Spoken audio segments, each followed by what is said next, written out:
और आगे आज के डिस्कशन करने से और आगे बढ़ने से पहले एक चीज बताइए कि आप में से जितने भी यहाँ पे 23 स्टूडेंट्स हैं, ये दे ऑल आर रजिस्टर्ड, या इसमें Yes, कोई sir. कोई ऐसा है, Yes, Yes, sir. sir. कोई Yes, sir. ऐसा Registered. जो रजिस्टर्ड नहीं हो? आई थिंक क्योंकि मेरी तो आज की 4th क्लास है, तो आपको श्रीयम गुप्ता, आप रजिस्टर्ड नहीं है?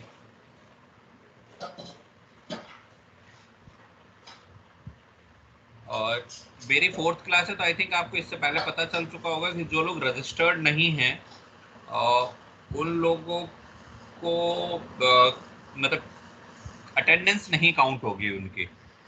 तो आप लोग जो भी नहीं रजिस्टर्ड हैं वो रजिस्टर्ड करा लीजिए एज सुन एज पॉसिबल, जितनी जल्दी हो सके रजिस्ट्रेशन करा लीजिए।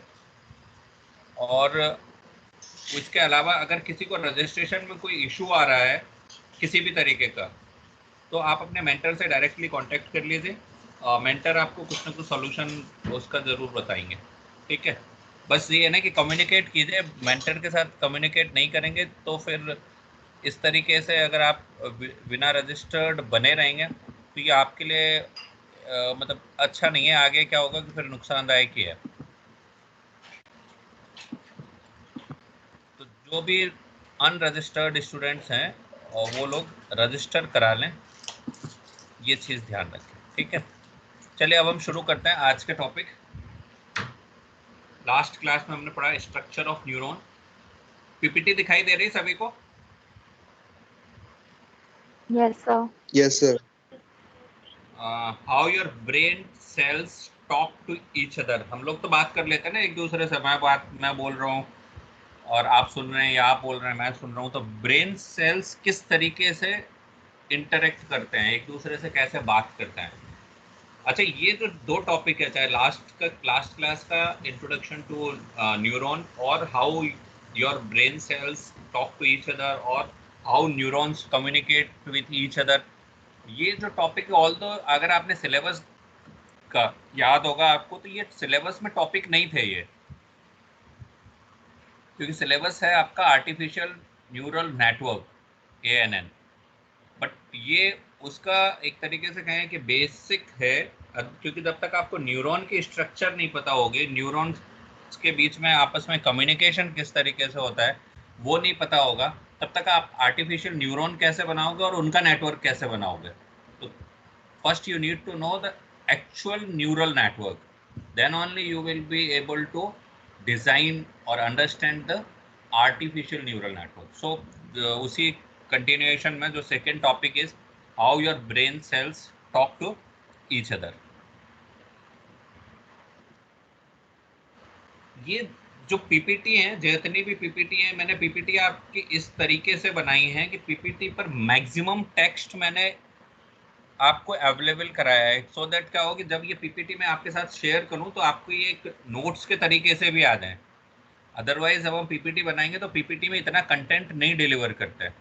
पीपीटी मीन्स पॉइंट फॉर्मेट में, बट यहाँ पर जो मेरा पर्पस है कि मैं आपको मैक्सिमम कंटेंट थ्रू पीपीटी ही अवेलेबल करा दूँ, so that if you are revising that topic through PPT, तो आप मैक्सिमम कंटेंट, आप उसके मैक्सिमम कंटेंट के थ्रू गो थ्रू हो जाओ। उसमें ऐसा ना हो कि आपको कम कंटेंट मिल रहा है, बुलेट्स में मिल रहा है, और हो सकता है फिर कोई पॉइंट समझ में ही नहीं आ रहा है कि वहाँ पर शॉर्ट में लिखा क्या है। तो एक्चुअल पीपीटी में केवल पॉइंट्स होते हैं, बट मैंने आपको मैक्सिमम कंटेंट डिलीवर करने की कोशिश की है थ्रू पीपीटी। तो जो हर एक लाइन जो है ना, इसमें बड़े ध्यान से पढ़ने वाली है। सबसे पहली चीज़ है कि how neurons communicate with each other. तो जो न्यूरॉन्स कम्युनिकेट करेंगे, कम्युनिकेट करने के लिए आपको हमने जो है ना पिछली क्लास में बताया था कि एक तो क्या है, एक्सॉन है, और दूसरा है डेंड्राइट।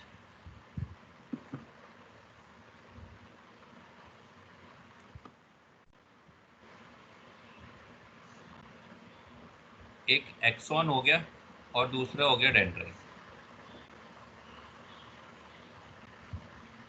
एक्सॉन, आपने बताया कि एक्सॉन क्या है, आउटपुट टर्मिनल है, और डेंड्राइट क्या है, इनपुट टर्मिनल। तो जब भी कहीं कम्युनिकेशन होगा तो एक्सॉन एंड डेंड्राइट ये दोनों आपस में इंटरकनेक्टेड होने चाहिए, तभी कम्युनिकेशन होगा। ये पॉइंट तो क्लियर है ना सभी को? Yes sir. हाँ जी सर, हाँ जी। The point when axon the point where axon and dendrites are connected, that point or junction, that is called synapsis. उस पॉइंट को हम क्या बोलेंगे? सिनेप्सिस, जहां पर एक्सॉन और डेंड्राइट कनेक्टेड है। इसीलिए at synapsis one neuron sends a message to target neuron, यानी एक न्यूरॉन क्या करेगा? सिनेप्सिस के थ्रू दूसरे न्यूरॉन से कम्युनिकेट करेगा। हमें फंडामेंटल कॉन्सेप्ट समझ में आ गया कि axon for the communication between two neurons, axon of one neuron should be connected with the dendrite of another neuron. So the point where axon and dendrites are connected, that point is known as synapsis. अब ये जो point है connection, अब एक चीज तो हमें clear हो गई कि जो है ना axon and dendrite should be connected. अब इसके बाद की प्रोसेस क्या होगी? जैसे अगर हम कहते हैं ना कि अगर करंट फ्लो होना है तो means two wire should be in contact. जब कांटेक्ट में तो हो गए, बट करंट फिर कैसे फ्लो हो रहा है? फिर हम उसके बाद कहते हैं ना कि इलेक्ट्रॉन्स जो है ना एक पॉइंट से दूसरे पॉइंट में फ्लो कर रहे हैं, उसके अपोजिट डायरेक्शन में होल फ्लो कर रहे हैं, तब करंट फ्लो होता है। तो similarly axon and dendrites are connected at a junction that is called synapsis. Now further process क्या होगी वो आगे और देखेंगे। तो जो फर्दर प्रोसेस ऑफ कम्युनिकेशन है दैट इज इलेक्ट्रोकेमिकल प्रोसेस। इस पूरी एक्टिविटीज में जो हम जितना भी इनके बारे में पढ़ रहे हैं, कुछ की वर्ड्स हैं, टेक्निकल टर्म्स हैं, वो टेक्निकल टर्म्स आपको याद रख लेने, तभी आप इसकी पूरी प्रोसेस समझ पाओगे। लास्ट क्लास में हमने सीखा था ना, जो वो है एक्सॉन ऑन डेंड्राइट, और अभी जो कुछ कीवर्ड्स जो मैं बता रहा हूँ वो एक तो ये हो गया आपका सिनेप्सिस, और दूसरा कौन सा हो गया? ये इलेक्ट्रोकेमिकल प्रोसेस। और इलेक्ट्रोकेमिकल प्रोसेस में एक्चुअली होता क्या है कि न्यूरोट्रांसमीटर, ये अनदर कीवर्ड है। न्यूरोट्रांसमीटर के थ्रू ये कम्युनिकेशन होता है बिटवीन टू न्यूरॉन्स।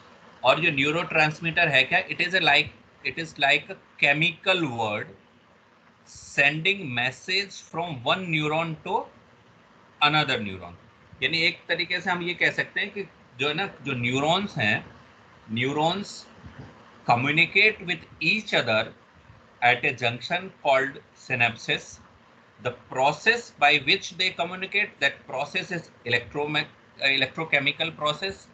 और जो उनके बीच में जो मैसेज ट्रांसफर होता है, that message is transferred through neurotransmitters. यहां तक क्लियर हुआ ये 4 पॉइंट? सर क्लियर हो गए ना? इसमें तो कोई डाउट नहीं है ना? नहीं सर, क्लियर है। ठीक है, क्लियर है सर। No sir. अब इसके आगे देखिए, जब न्यूरोट्रांसमीटर किस तरीके से, फिर हमने ये मान तो लिया कि electrochemical, it is an electrochemical process, and neurotransmitter उसे प्रोसेस को कंप्लीट करते हैं। बट न्यूरोट्रांसमीटर भी फिर किस तरीके से कंप्लीट करते हैं और कैसे न्यूरोट्रांसमीटर एक्टिवेट होंगे, वो फिर फर्दर प्रोसेस है उसके आगे। तो इन जनरल अगर हम बात करें तो जो न्यूरो साइंटिस्ट जो कहते हैं, as per neuroscientist, they say that the inside the cell, जो भी एक न्यूरॉन है उसके अंदर, अच्छा एक और चीज देखिए, यहाँ इलेक्ट्रोकेमिकल प्रोसेस है, मींस इलेक्ट्रिकल की बात आएगी, इलेक्ट्रिकल भी होगा एंड केमिकल भी होगा। और electrochemical process, it means there will be some conversion of chemical energy into electrical और इलेक्ट्रिकल एनर्जी इनटू केमिकल, तभी हम इसको बोलते हैं ना इलेक्ट्रोकेमिकल। जैसे इलेक्ट्रोमैकेनिकल में क्या बोलते हैं? Electromechanical energy conversion means there is energy conversion from electrical energy to mechanical energy और mechanical to electrical. Similarly electrochemical में the electrical energy will be converted into chemical और वाइस वर्सा, जो भी हो। So normally inside a cell, the जो voltage है that is more negative, and it is around minus 70 millivolt, and this minus 70 is with respect to the outside. अब ये जो voltage है माइनस 70, ये फिक्स नहीं है। ये जो वोल्टेज है दिस कंटिन्यूअसली चेंजेस, और ये चेंजेस कैसे होते हैं? जैसे आपने ईसीजी देखा है, ईसीजी का एग्जांपल हमने लास्ट क्लास में भी लिया था कि ईसीजी में जब तक आपके अंदर चेंजेस नहीं हो रहे हैं, यानी जो ईसीजी की जो पल्स रेट है, कभी एक स्टैटिक लाइन आती है क्या? नो सर, स्टैटिक नहीं आती। कभी स्टैटिक नहीं आती। स्टैटिक एक ही कंडीशन में आती है, वो तो लास्ट पॉइंट पे आती है सर। डेड आती है सर वो तो। कब? बिल्कुल लास्ट, जब काम हो चुका होता है। हाँ सर, वही। तो यानी आपने अगर कई सारी मूवीज भी जब आप देखते हो तो उसमें जो है ना, जो हार्ट को पल्स का जो मॉनिटर लगा होगा, या जो है ना वहाँ पे आपको स्क्रीन पे डिस्प्ले होता रहता है ना, तो पहले तो मूवमेंट दिखाता है और फिर एकदम लास्ट में जो है ना वो स्ट्रेट लाइन होती है, और फिर डॉक्टर कहता है आई एम सॉरी। हाँ सर, हाँ देखा। तो generally it is around minus 70 millivolt, but this is not static. अगर ये स्टैटिक नहीं है, it means it is dynamic. Dynamic है, it means you are active. अगर ये स्टैटिक हो गई तो फिर इनएक्टिव, फिर डॉक्टर आई एम सॉरी कहेगा। So it's constantly going up and down. आप ईसीजी की वो देख के क्लियरली कह सकते हो कि माइनस 70 नहीं है, ये कंटिन्यूसली चेंज हो रहा है। और ये चेंज किस तरीके से होता है? Depending mostly on the inputs coming from the axons of other neuron. ठीक है, अब जब ये अदर न्यूरॉन से जो इनपुट आ रहे हैं, इनसे क्या होगा? Either this membrane potential become more positive, भी क्या करेगा? या तो इसको पॉजिटिव करेगा या फिर नेगेटिव करेगा, यही काम होगा। अगर जो सिग्नल आ रहे हैं, जैसे आप एक चीज मान के चलिए कि आपका मन कर रहा है कि आपको कुछ खाना है, ठीक है, आपका कोई फ्रेंड आपके पास आएगा, आज जैसे अभी कोविड सिचुएशन के मान के चलें कि आपका कोई फ्रेंड अगर आपके पास आता है या आपसे बात होती है, तो आपका मन कुछ खाने का कर रहा है, तो आपके फ्रेंड से अगर आपका डिस्कशन हुआ कि मेरा ये खाने का मन कर रहा है, तो दो काम हो सकते हैं। या तो वो कहेगा हाँ चल खाते हैं, या वो कहेगा नहीं यार रहने दे, कोविड सिचुएशन है, बाहर खाना ठीक नहीं है। ये दो ही काम होंगे। हाँ जी sir. Yes sir. So whenever any neuron is receiving signal from another neuron, तो या तो क्या होगा? It will become more positive, यही होगा। More positive means less negative। अगर क्योंकि यहाँ जो पहला जो वोल्टेज है दैट इज माइनस 70, तो more positive means it will become less negative. Example इन्होंने जैसे दिया कि सपोज पहले ये माइनस 70 मिली वोल्ट था, तो उससे अब ये क्या होगा? माइनस 65 मिली वोल्ट, या फिर उसका उल्टा, ये माइनस 70 मिली वोल्ट की जगह हो सकता है ये माइनस 75 मिली वोल्ट हो जाए। So either it will become more positive और मोर नेगेटिव। तो ये जो भी प्रोसेस होगी, अगर मोर पॉजिटिव होगा, so this process will be known as excitatory, और अगर मोर नेगेटिव होगा then it will be known as inhibitory. जैसे आपका अगर खाने का मन कर रहा था और अगर किसी ने कह दिया यस चलो खाते हैं, मींस एक्साइटेड हो गए कि चलो अब तो खा ही लेते हैं जाके। और यह किसी ने क्या किया कि आपके मन में जो भी आपके थॉट प्रोसेस आ रहे थे, उन थॉट प्रोसेस को उसने सप्रेस कर दिया। तो on the basis of that ये जो प्रोसेस है, this will be known as excitatory और इनहिबिटरी। अब नेक्स्ट जो टर्म है वो टर्म है एक्शन पोटेंशियल। मैं बार बार आपको यहाँ पे जो कीवर्ड्स है ना, कीवर्ड्स को ध्यान रखना, क्योंकि ये जो कीवर्ड्स ही इसकी पूरी प्रोसेस एक्सप्लेन करने में काम आएंगे। और जो आपका एसटी होगा उस एसटी में ये क्वेश्चंस जरूर आएंगे प्रिंसिपल से रिलेटेड, न्यूरॉन्स और इन सब के। और जो शॉर्ट क्वेश्चन है, शॉर्ट क्वेश्चन में ये भी आ सकता है कि ये डेफिनेशन कि एक्साइटेटरी क्या होता है, या इनहिबिटरी क्या होता है, या एक्सॉन के क्या फंक्शन है, या डेंड्राइट के क्या फंक्शन है। ठीक है। तो जो एक्शन पोटेंशियल है, ये एक्शन पोटेंशियल क्या है, इसका जो duration it is very brief, 1 millisecond के अप्रोक्स। जैसे आपने जो मैं वही ईसीजी के एग्जांपल में देखोगे कि जो वेरिएशन है बहुत फ्रिक्वेंट होता है, जल्दी जल्दी वेरिएशन है, मींस टाइम पीरियड क्या है, बहुत कम है। सो दिस एक्शन जी potential sir. it is time period of this action potential is very less, और ये जनरेट होगा, this electrical event typically generated in the axon that signals the neuron as active।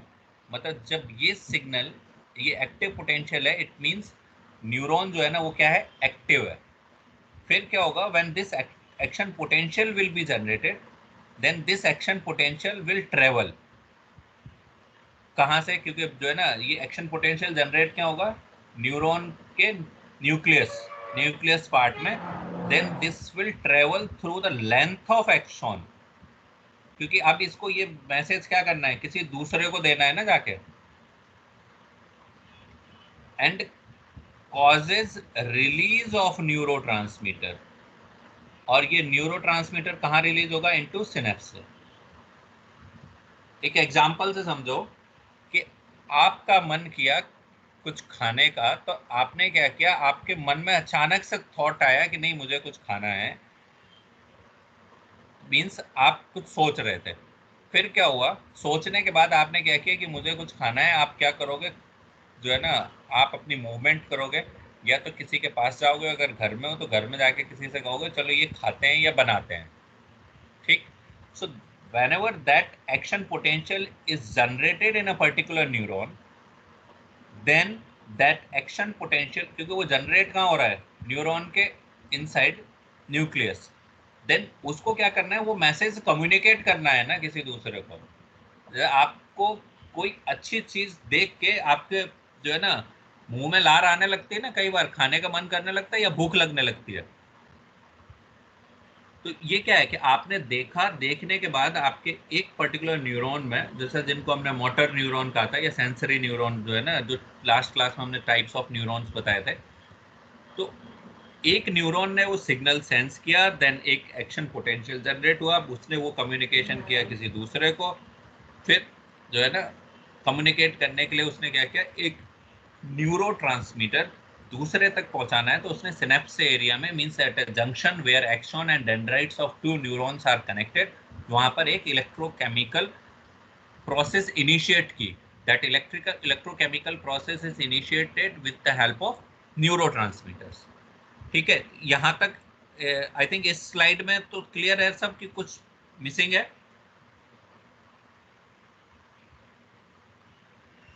अगर clear है, कहीं, एक चीज पूछ रही थी हाँ सर, जब हम कॉन्शियसनेस में होते हैं तो भी ये सब न्यूरॉन्स ऐसे ही वर्क करते हैं?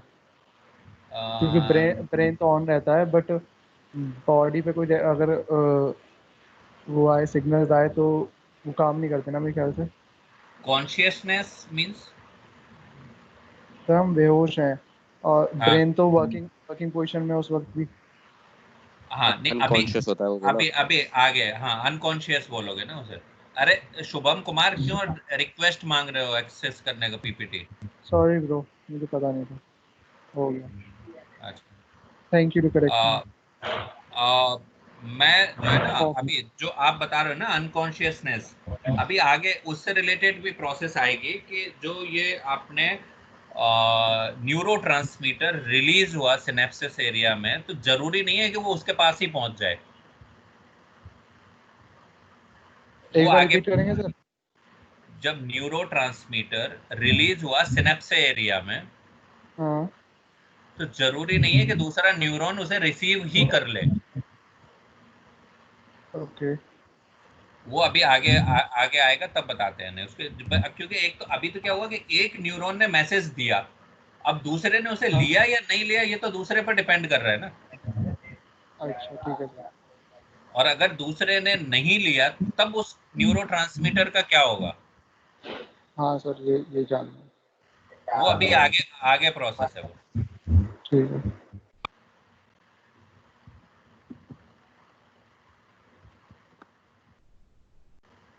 देन जो अभी हम बात कर रहे थे ना, resting potential and action potential. अभी एक्शन पोटेंशियल हमने बात बताया आपको कि एक्शन पोटेंशियल क्या है, एक शॉर्ट पल्स है, जो एक पल्स जनरेट हुई और उसने क्या किया कि एक न्यूरोट्रांसमीटर रिलीज कर दिया एट सिनेप्स एरिया। और दूसरा जो है वो है resting potential. Resting potential means general condition, normal, जैसे आप कह लो रेस्ट कंडीशन। ये जो नाम ही है ना इसका, resting potential and action potential. Action potential means कुछ एक्शन हो रहा है, और रेस्टिंग पोटेंशियल मींस वो आराम कर रहे हैं, कोई एक्टिविटी नहीं, नॉर्मल जो रूटीन चलता है वो चलता रहेगा। So in normally in resting potential condition, axon remains in resting potential. और रेस्टिंग पोटेंशियल क्या चीज है? स्टेट व्हेन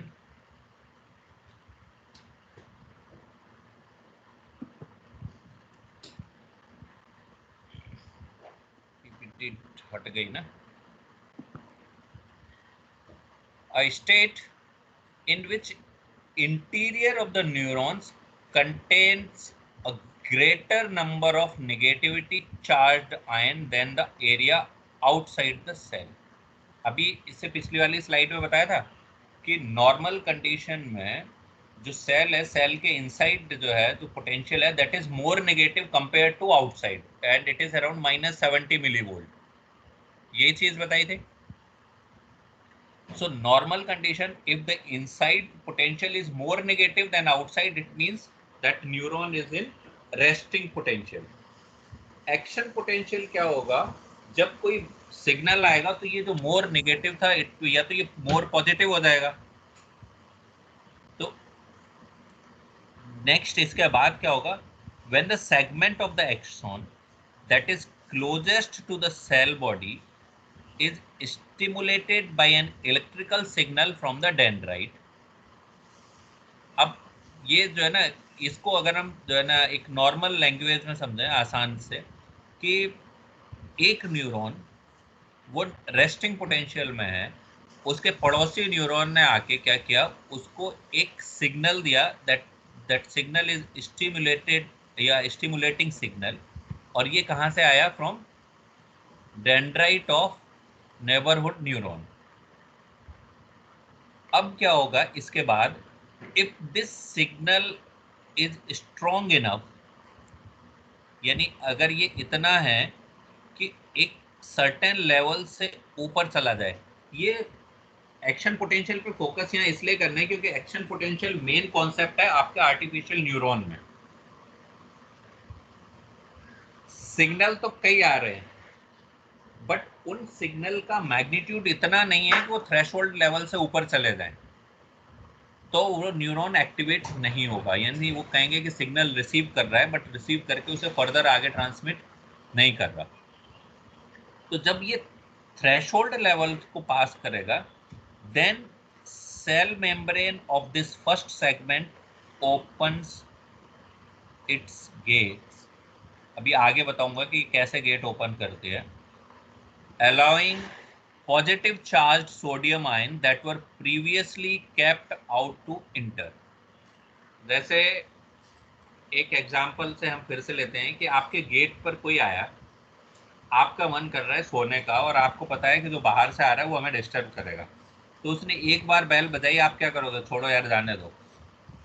दोबारा बजाई, फिर क्या करो? छोड़ो यार जाने दो। मीन्स जब तक जो है ना वो बहुत ज़्यादा कई बार बेल नहीं बजा रहा, जब आपकी लिमिट पार ना हो जाए, आपको गुस्सा ना आ जाए, तब तक आप खड़े होके नहीं जाओगे अगर आपका सोने का मन है। Means if you are in rest condition, तो जब तक आपका थ्रेशोल्ड लेवल क्लियर ना हो जाए, गुस्सा ना आ जाए यार कौन बार बार बेल बजा रहा है, तब तक आप जाके गेट नहीं ओपन करोगे। तो सेम कंडीशन न्यूरॉन्स के साथ है कि न्यूरॉन्स में जब दूसरे न्यूरॉन ने एक स्टिमुलेटेड सिग्नल भेजा डेंड्राइट के थ्रू एक्सॉन टर्मिनल पे, if the capacity of that signal is below threshold level, तब तक वो न्यूरॉन उसके सिग्नल को रिसीव नहीं करेगा। Means those positively charged ion will remain outside the membrane। जैसे ही उसकी जो वैल्यू है वो थ्रेशोल्ड लेवल से ऊपर होगी, then that opens its gate. किस लिए ओपन करता है? अलाउइंग पॉजिटिव चार्ज्ड आयन जो पहले कहाँ थे, केप्ट आउट टू इंटर। पहले वो उस न्यूरॉन ने सिग्नल रिसीव करना ही नहीं था, वो रेस्टिंग पोटेंशियल में था। बट जब एक लिमिट क्रॉस हो गई उसके पोटेंशियल की, तब उन्होंने गेट ओपन किया, और गेट ओपन करने के बाद जो पॉजिटिव चार्ज है, that positive charge will inter in that neuron. So this change in electrical charge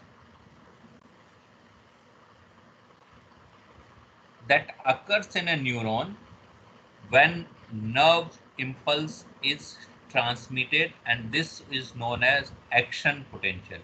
यानी वो पोटेंशियल जहां पर न्यूरॉन वो सिग्नल को एक्सेप्ट करने के लिए मजबूर है, that neuron has to accept that signal, तब वो क्या होगा, potential where the neuron opens its gate to accept positive charged ion inside the membrane, that potential is known as action potential।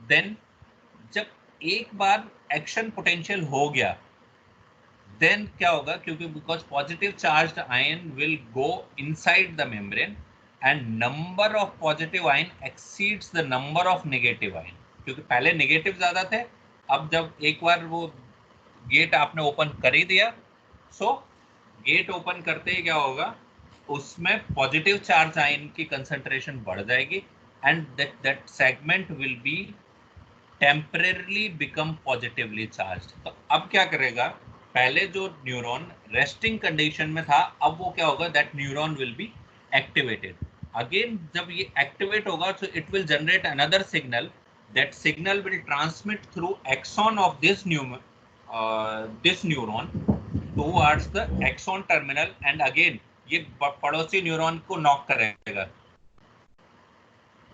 to transmit that signal from inside, और अपने से ये signal दूसरे को मैसेज देने के लिए ट्राई करेगा। तो नॉर्मली जो न्यूरॉन है, that will be in that will be at resting potential, or resting potential means more negative compared to outside।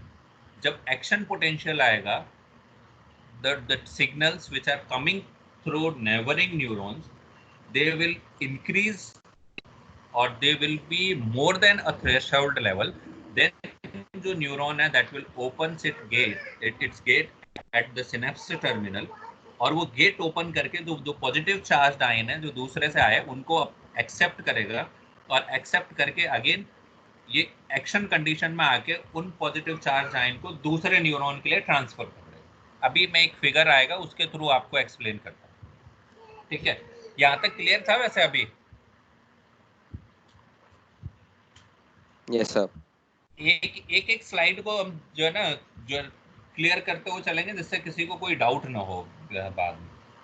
यहाँ पर अगर आप देखोगे, ये क्या है, ये एक थ्रेशोल्ड लेवल, ठीक है?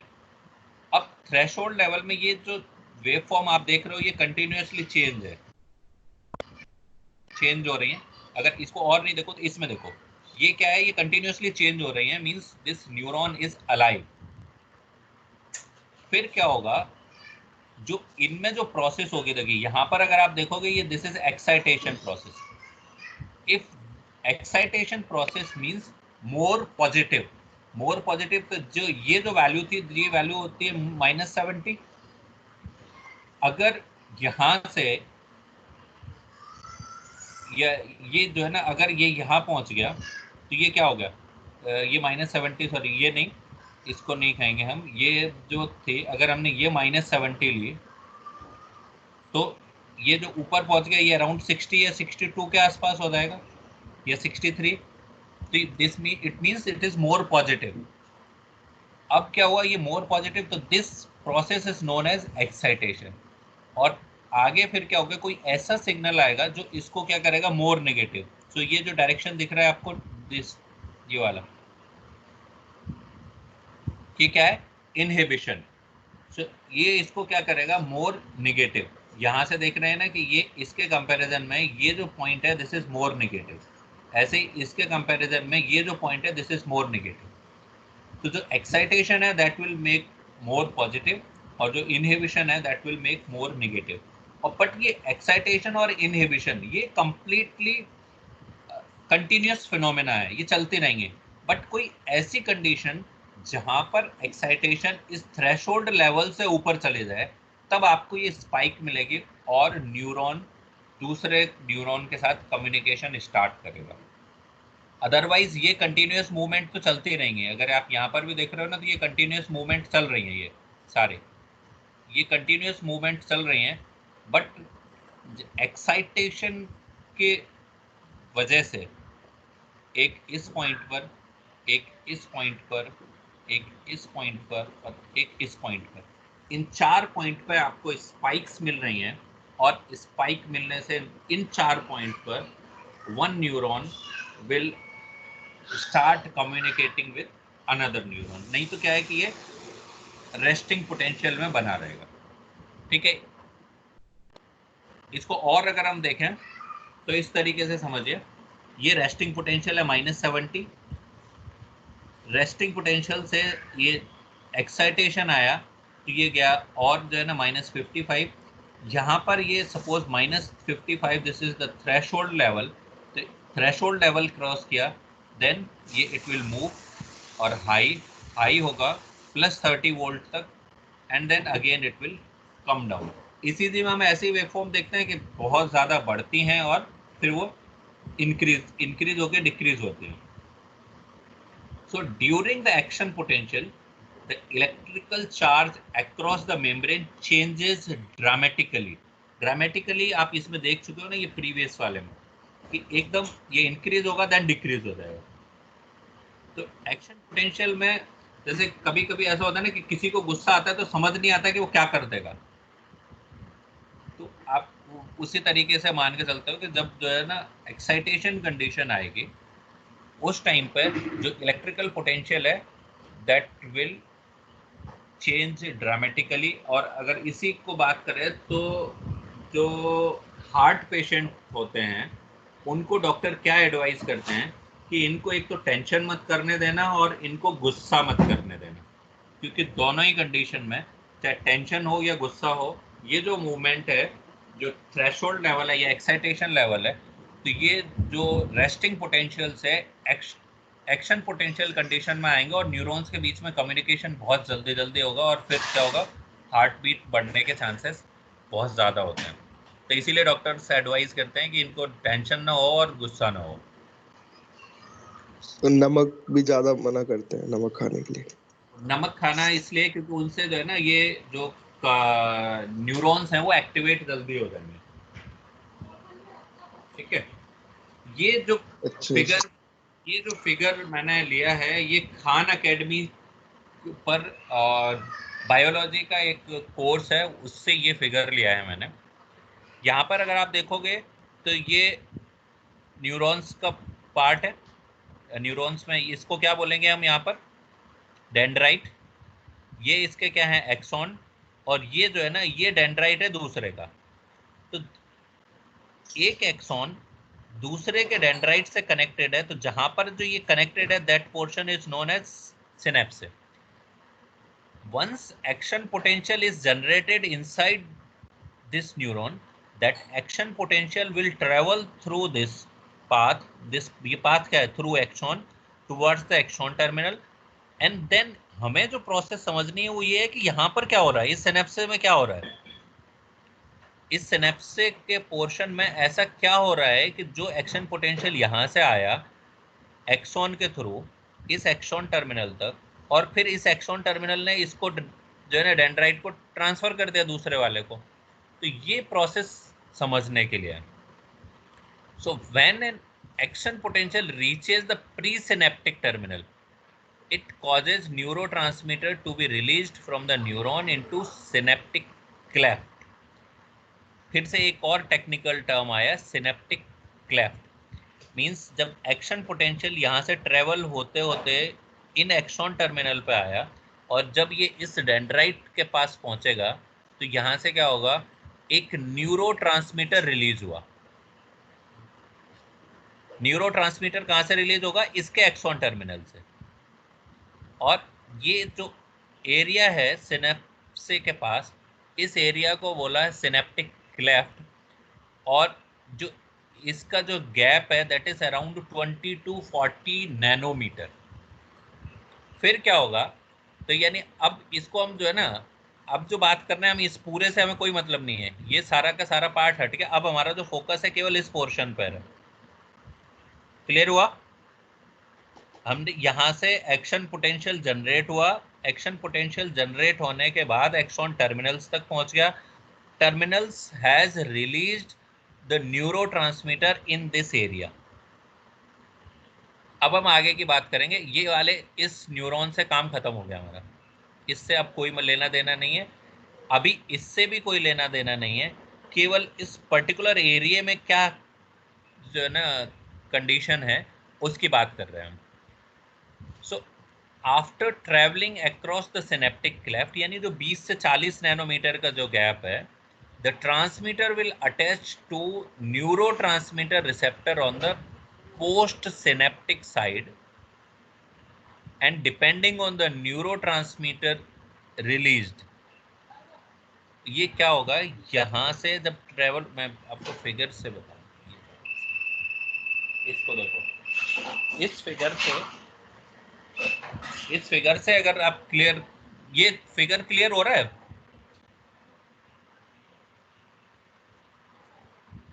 दिखाई दे रहा है फिगर? हाँ सर, दिखाई दे रहा है। अभी मैंने आपको क्या बोला कि अब हमें एक्सॉन से कोई मतलब नहीं है और डेंड्राइट से कोई मतलब नहीं है। अब हम कहाँ पहुंचे? जैसे जो है ना यहाँ पर ये पुराने वाले जो है ना, जो एक जिससे या हम कहें सेंडर न्यूरॉन से, आउटपुट जहाँ मिलने वाला होता है उस पॉइंट पे। हाँ, सेंडर न्यूरॉन से ये जो एक्सॉन टर्मिनल था, इसने क्या किया? एक न्यूरोट्रांसमीटर रिलीज कर दिया यहाँ से, ये न्यूरोट्रांसमीटर रिलीज कर दिया। और ये जो न्यूरोट्रांसमीटर रिलीज हुआ वो किस पोर्शन में हुआ? That is this synaptic cleft, इसमें, इस पोर्शन में, that is 20 to 40 nanometer area. तो जो न्यूरोट्रांसमीटर यहाँ रिलीज किया, तो ये जो पोर्शन है यहाँ पर क्या होगा? न्यूरोट्रांसमीटर हुआ। जब न्यूरोट्रांसमीटर है, neurotransmitter will attach to this receptor. अब क्या होगा? ये हर जगह यहाँ से भी रिसेप्टर आएगा, ये इससे कनेक्ट हो जाएगा, इससे कनेक्ट हो जाएगा। इसके जो दूसरा जो न्यूरॉन है, this is more negative, this is more negative. अगर ये मोर नेगेटिव है तो ये this will not allow to enter any ions inside this neuron, ये अलाउ नहीं करेगा। अभी तक हमने पुराने जो अभी इसमें डिस्कशन किया, ये क्या करेगा? अलाउ नहीं करेगा। कब तक नहीं अलाउ करेगा? जब तक यहाँ पर जो वैल्यू है ये थ्रेशोल्ड से, ये जब तक थ्रेशोल्ड नहीं हो जाएगी तब तक ये अलाउ नहीं करेगा। और जैसे ही थ्रेशोल्ड से ऊपर होगा, ये जो गेट है, ये गेट क्या हो जाएंगे? ओपन। और जो यहाँ से जो आयंस हैं, those ions will inter inside this. और ये देखिए इस वाले से, इसमें क्लियर हो रहा है आपको कि यहाँ से एक्शन पोटेंशियल अराइव्स। ये वाला फिगर भी मैंने खान एकेडमी से लिया है। यहाँ पर अगर आप देखोगे तो पहले ये नहीं अलाउ कर रहा था, ये दीज आर पॉजिटिव आयंस, और इसके जो अंदर है यहाँ पर क्या है? मोर नेगेटिव है।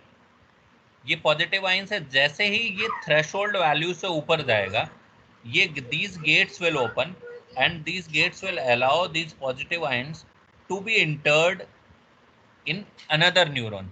यहाँ पर आप देख रहे हो ना कि इस न्यूरॉन से और इस न्यूरॉन से कोई डायरेक्ट कनेक्शन नहीं है।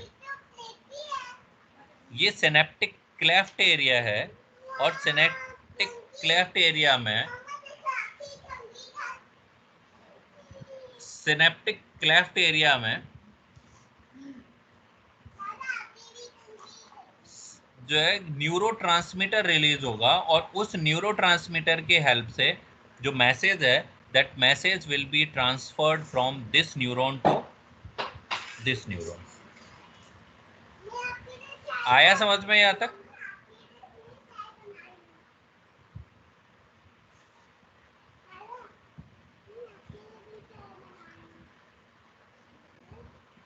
Hello, Yes, sir. आ गया? ये समझ में आया कि कैसे कम्युनिकेशन हुआ एक से दूसरे में? Yes, sir. Yes, sir.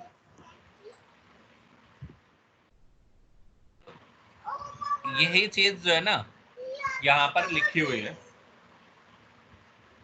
यहाँ क्या लिखा हुआ है? तो नेक्स्ट पॉइंट है, इस पूरी प्रोसेस में अगर हम देखें तो क्या हुआ, पहले कौन सा था? यहाँ इलेक्ट्रिकल सिग्नल था।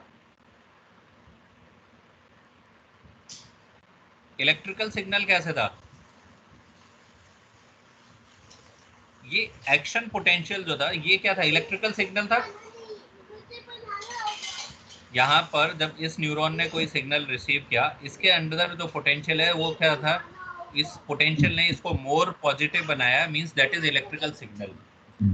Yes sir. जब इलेक्ट्रिकल सिग्नल इसके एक्सन के होते हुए अपने इन एक्सॉन टर्मिनल्स तक पहुंच रहा है, तो एक्सॉन टर्मिनल्स के बाद जो इलेक्ट्रिकल सिग्नल है that will release neurotransmitter release करेगा। और जो ये न्यूरोट्रांसमीटर रिलीज करना है, ये जो है केमिकल जो है ना, ये क्या हो गया? Chemical energy. यहाँ अगर पहले इलेक्ट्रिकल एनर्जी थी तो ये क्या हो जाएगी फिर? Chemical energy. पहले इलेक्ट्रिकल सिग्नल था, ये इलेक्ट्रिकल किस में कन्वर्ट हो गया? केमिकल में। यहां तक क्लियर हुआ? क्योंकि पहले एक्शन पोटेंशियल ने इलेक्ट्रिकल एनर्जी के फॉर्मेट में था, जब वो एक्सॉन टर्मिनल से गया सिनेप्स एरिया में, that releases a neurotransmitter, means that electrical energy is converted into chemical energy. Yes, sir. Then synaptic cleft के बाद जब ये पॉजिटिव आयंस थे, those positive ions enters inside the dendrite of another neuron, तब क्या हुआ? वो क्या करेंगे फिर? इस जो another neuron को they will make more positive, क्योंकि ये पहले तो रेस्टिंग पोटेंशियल में था। अगर रेस्टिंग पोटेंशियल में था तो इनसाइड जो पोटेंशियल था दैट वाज मोर नेगेटिव, और after the entry of neurotransmitter in this neuron it will become more negative.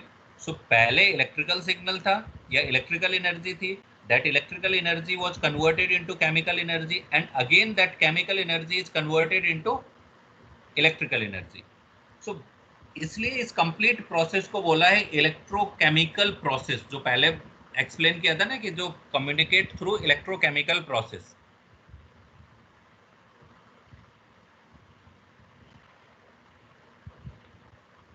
Process समझ में आ गई? So synapsis can be thought of as converting an electrical signal क्या था? Action potential, into a chemical signal in the form of neurotransmitter release, and then upon binding of the transmitter to the postsynaptic receptor, किससे? another neuron से, switching the signal back again into an electrical form. So electrical energy is converted into chemical, and again chemical energy is converted into electrical. So this complete process is electrochemical. Clear हो गया? Okay sir. ये communicate कैसे किए थे ये समझ में आ गया? ये उसी Yes, sir. का एक अलग डायग्राम है उसी को समझाने के लिए। अब आप बात करते हैं उस प्रोसेस की कि ये तो हमने बताया कि एक ऐसी Sir. कंडीशन। हाँ, Sir, time. कितने बजे तक था? 12:20 है ना? 12:20 तक। 12:10 तक है सर। नहीं, अरे 40 मिनट का था, 12 तक ही था ना। 11:20 से 12:10, 12 रहा होगा। हाँ सर, 12 था। तो दूसरी क्लास शुरू हो गई क्या? नहीं सर, बच्चे छोड़ के भाग रहे हैं ना। कोई दिक्कत नहीं, जो उनको छोड़ के जाना है जाने दो। ये एक जो है ना, इसी में लास्ट वो बचा हुआ है कि किस जो है ना, जो मैं अभी थोड़ी देर पहले, जिसको समझ में आ रहा है वो बना रहा है, जिसको जाना है वो चला जाए, कोई दिक्कत नहीं है।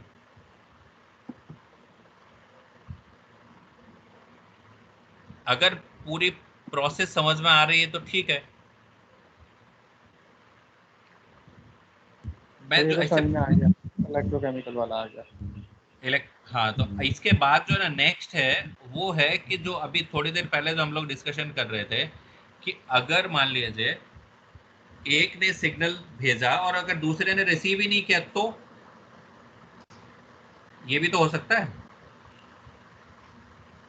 तो हाँ उस तो इसलिए वो कंडीशन ये है कि when a brain cell receives sensory information, it fires an electrical impulse that travels down the axon to the axon terminal, where chemical messenger means neurotransmitters are stored. This triggers the release of these chemical messenger into synaptic cleft, which is a small space between the sending neuron and receiving neuron. ये process हमने पूरी बता दी है, ठीक है। As the messenger makes its journey across the synaptic cleft, several things may happen. Means जब वो active potential में आ गया, एक्टिव पोटेंशियल में आने के बाद electrical energy is converted into chemical energy, means neurotransmitters are released in that synaptic cleft. उसके बाद न्यूरोट्रांसमीटर रिलीज तो कर दिया, अब कंडीशन उसके बाद तीन पॉसिबिलिटी हो सकती हैं। एक तो सबसे जो जिसको हम सबसे सूटेबल पॉसिबिलिटी माने वो ये है कि दूसरा न्यूरॉन क्या करे, उसको रिसीव कर ले और वो फिर से एक्टिंग पोटेंशियल में आ जाए और अगेन फर्दर दूसरे न्यूरॉन को ट्रांसमिट कर दे। पर दूसरी चीज क्या हो सकती है, the messenger may be degraded and knocked out of the picture by an enzyme before it reaches its target receptor. Means ऐसा भी हो सकता है कि ये रिसेप्टर जहां पर इसको बाइंड होना है उससे पहुंचने से पहले ही वैनिश हो जाए। जरूरी नहीं है ना कि वो जो केमिकल रिलीज हुआ है वो एंड तक दूसरे न्यूरॉन तक पहुंच जाए, ठीक है। एक तो ये पॉसिबिलिटी हो सकती है। दूसरी पॉसिबिलिटी हो सकती है the messenger may be transported back into axon terminal. आप घर से निकले और वापस घर में आ गए, सो जो न्यूरोट्रांसमीटर रिलीज हुआ that again deactivate that neurotransmitter is deactivated and again जो प्रोसेस होगी वो जो वापस आएगा that process is known as reuptake mechanism. वो वापस वहीं पर आ गया उसी न्यूरॉन के पास। और तीसरी जो पॉसिबिलिटी है वो है द मैसेंजर में बाइंड टू ए रिसेप्टर, जिसका हम पूरा डिस्कशन कर रहे थे अभी तक कि वो जो है ना उससे नेबरिंग सेल से बाइंड होगा और कैसे वो कम्युनिकेट करेगा, ठीक है। तो जो अभी थोड़ी देर पहले आप में से किसी ने पूछा था कि सर अनकॉन्शियस स्टेट में क्या होगा, तो अनकॉन्शियस स्टेट में हो सकता है कि that neurotransmitter is released but that is vanished before reaching to the target receptor. एक चीज ये हो सकती है। दूसरी चीज हो सकती है कि वो जो न्यूरोट्रांसमीटर रिलीज हुआ but that is again back to the sender by reuptake mechanism. और तीसरी जो पॉसिबिलिटी हो सकती है अनकॉन्शियस कंडीशन में वो ये भी हो सकती है कि वो जो न्यूरॉन्स है that neuron is not alive, उसके अंदर जो पोटेंशियल है रेस्टिंग पोटेंशियल, जो एक्टिविटीज हैं नॉर्मल कंडीशन में जो पोटेंशियल इज कंटिन्यूसली चेंजिंग, जो that is not static that is dynamic. तो हो सकता है कि वो न्यूरॉन अलाइव ही ना हो और उसमें जो पोटेंशियल है दैट विल बी स्टैटिक। तो अनकॉन्शियस कंडीशन में वो भी चीज हो सकती है। जैसे कोमा में कहते हैं ना कि कोमा में चले गए तो कोमा में से वापस आने की पॉसिबिलिटी कहते हैं बहुत कम होती। क्यों? क्योंकि उसमें आपके न्यूरॉन्स हैं या जो उनमें कितने अनकॉन्शियस कंडीशन में ही हो गए वो, और पता नहीं कि कितना उनमें से कौन कौन से न्यूरॉन्स अलाइव कर पाएंगे वापस। ये कुछ न्यूरोट्रांसमीटर है उनको छोड़ दीजिए। और ये रेफरेंस थे जहाँ जहाँ से मैंने ये कंटेंट लिया था वो सबके रेफरेंसेस थे। तो हमने ये क्लास शुरू की थी 23 से और 14 पर रह गए हम।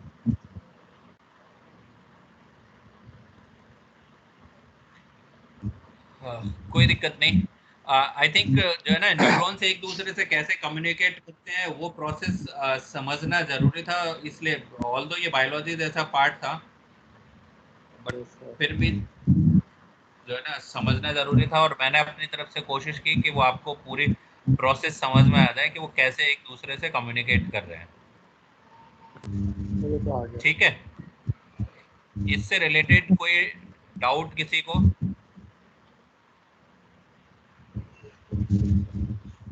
No sir. ऐसे चले तो ठीक कुछ है, नहीं। तो फिर एक काम करते हैं कि हम नेक्स्ट क्लास में मिलेंगे, और तब हम फिर अपने सब्जेक्ट की बात करेंगे, क्योंकि अब हमने न्यूरॉन समझ लिया, न्यूरॉन्स कम्युनिकेट कैसे करते हैं वो समझ लिया। तो अब हम आर्टिफिशियल न्यूरॉन की बात करेंगे, एंड देन फिर आर्टिफिशियल न्यूरॉन एक दूसरे से कैसे कम्युनिकेट करते हैं वो बात करेंगे। ये बायोलॉजी वाला पार्ट उसके बाद खत्म हो जाएगा, और फिर हम अपने जो सब्जेक्ट से स्टार्ट करेंगे कि what is the structure of artificial neuron. ठीक है, ओके सर, चलिए ठीक है। Thank you sir.